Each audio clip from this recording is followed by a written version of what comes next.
So my family has a children's summer camp, which my parents purchased in 1967.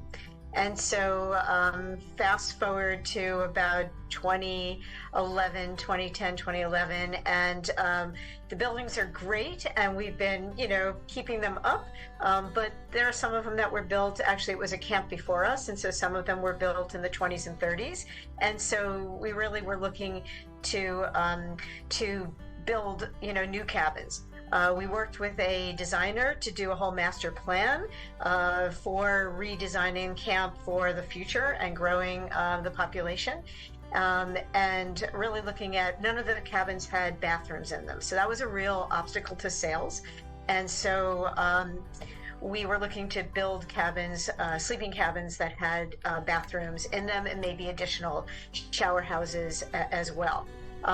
So we worked, like I said, with a designer to put together a master plan, and then it was looking for the right construction company, the right product that would really fit kind of who we are and the way we present ourselves as a summer camp.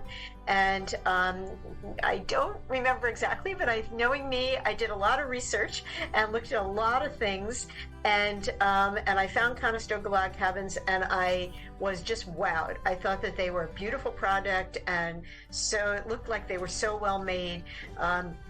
And just the presentation and speaking to people as well as what was online, just everything just looked like it was very thoughtful. It didn't look like it was, I don't know, it just looked very high quality to me, which is what we wanted. We wanted to build something that was going to last the next 50 years.